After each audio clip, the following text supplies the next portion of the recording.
If you feel like you're constantly working, but you're not making the progress that you want, you do not need a new goal. You need better systems. I have started and sold multi-million-dollar companies, and I'm now the CEO of acquisition.com. And I'm not here because I'm smarter or more talented than you.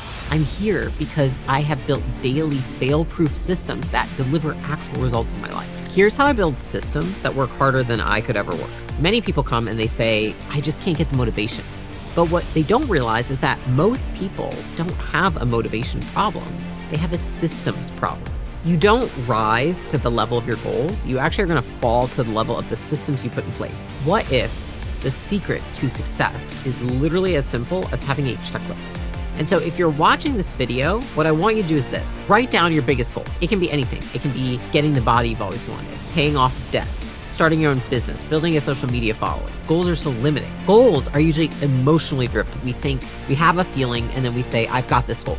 Whereas systems are execution driven. And so I think of it like this. Goals are like a compass. Systems are the car, the plane, or the yacht that are gonna get you to the destination. I think one of the best things that I ever did for myself was decide that I wanted to lose 85 pounds. Because in doing the process and going through the process of losing 85 pounds, what I realized was that it wasn't about how badly I wanted to lose 85 pounds. Me wanting to lose 85 pounds when I was 18, when I still weighed 225 pounds versus when I was 19 and I actually started losing the weight, I had no more or less desire. The same amount of desire existed. A lot of people think if you want it bad enough, you'll get the goal.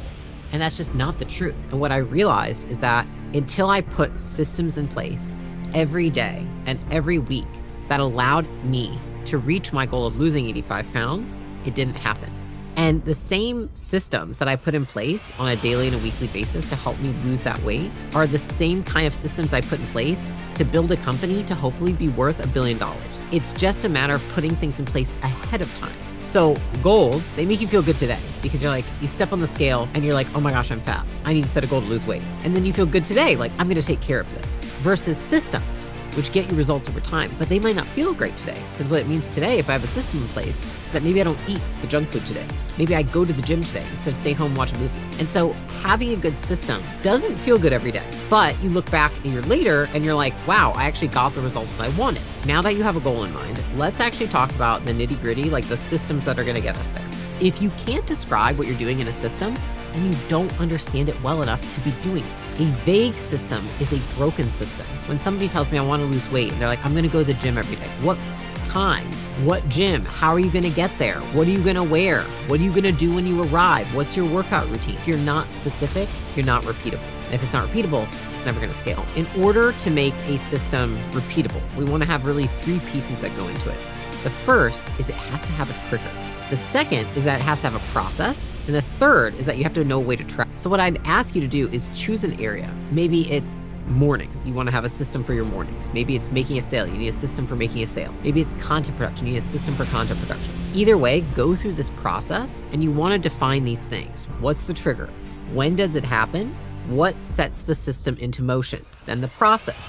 What exactly happens step by step, as specific as possible. Don't leave anything out. And then tracking. How are you actually going to know that what you wanted to happen happened? That's really what tracking is. And here's the thing, you can systemize anything from content creation to running meetings to losing weight to building a relationship by just defining these 3 components. And so the reality is you can use this to apply to any area of your life. The next thing we want to do when we've put a system in place, we understand the trigger, we've got the 3-part process, is we want to eliminate emotional resistance. Because if you're always trying to push through this resistance, then the problem isn't you, it's your system. So think about it like this. If you're trying to lose weight and somebody makes all of your meals ahead of time, and all you have to do is just show up to the table and they bring the food to you, and maybe they even feed the food to you, right? You just have to eat the food that's in front of your face. Doesn't that seem a lot more scalable? Doesn't it seem like it takes out this level of emotional component from the diet? It makes you feel like, wow, if that actually occurred, things would feel easier. Now, why would they feel easier? Because it's removed friction from the process. Now, why is that?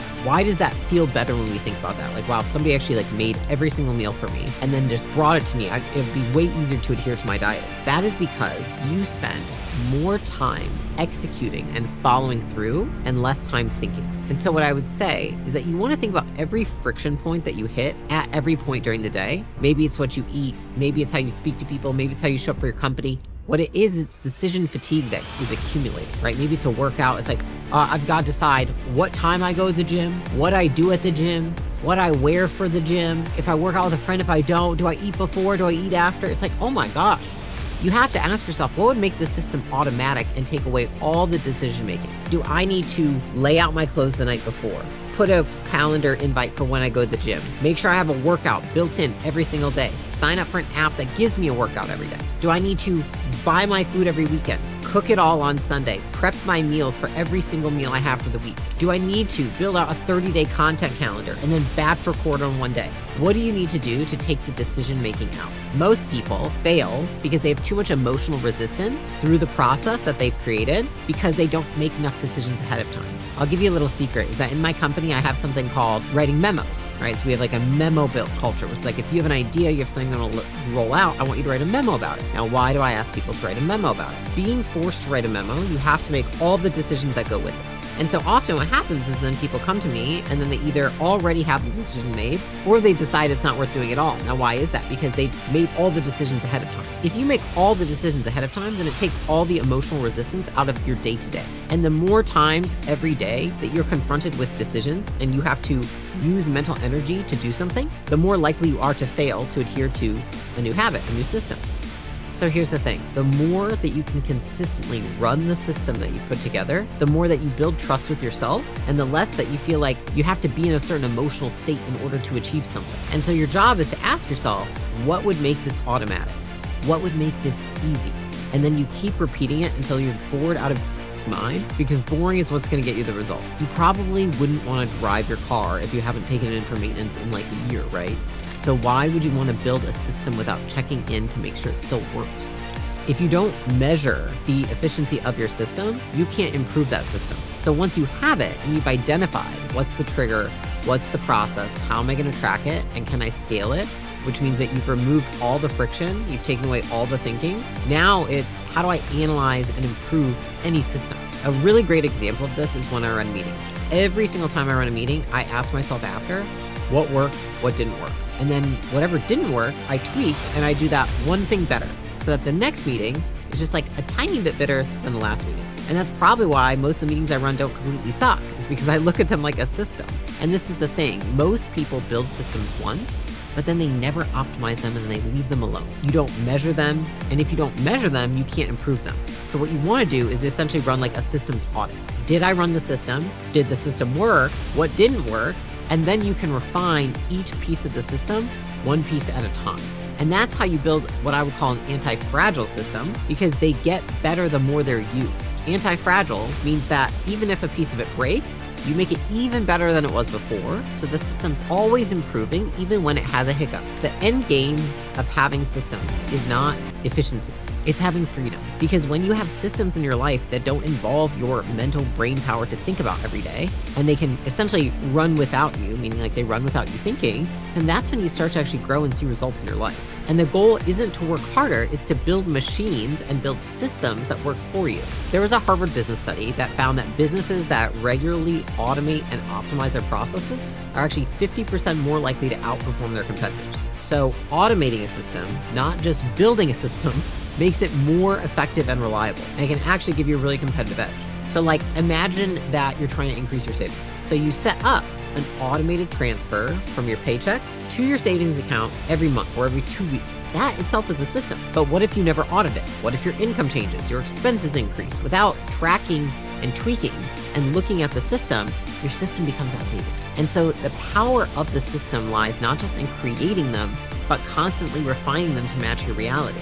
If I did the same workout today that I started doing 12 years ago when I was 225 pounds, it probably wouldn't work that well. I have to upgrade my workout system. So once you get a system in place, your job really becomes oversight and quality assurance, not output of running the system. And the same goes for anything that you do in a business. At some point, you stop being the machine and you start building the machines. And at the end of all of this, I think that we don't want to rely on motivation. We don't want to rely on grit. We don't want to rely on how we feel every day when we wake up. We want to build infrastructure. High performers don't push harder. They actually just build smarter systems. Everything in my life runs on a system, and that's why it works, right? I have a system for working out. I have a system for eating. I have a system for running my company. I have a system for hiring, for my marriage, right? Like, My systems allow me not to think about things. And now I will say this, anytime I have a new goal, I have to think of a new system. But I'm very prudent in terms of how many things that I actually add. Most of the time, I just keep repeating the ones that I have worked and I repackage them with new goals, or I upgrade them and I audit them. And so this means the more that you consistently execute, the more self-trust you build, and the less you're gonna rely on motivation. I don't rely on motivation to eat well, to work out, to run my company, to run my marriage, like none of that. I just rely on systems I have in place. And so I really want you to think that through. The more consistently that you can run the system that you've put together, the more trust you build with yourself, and the less that you feel like you have to be in some certain emotional state in order to execute something. That's just a fallacy. You're never going to be in the right emotional state. It's just unrealistic.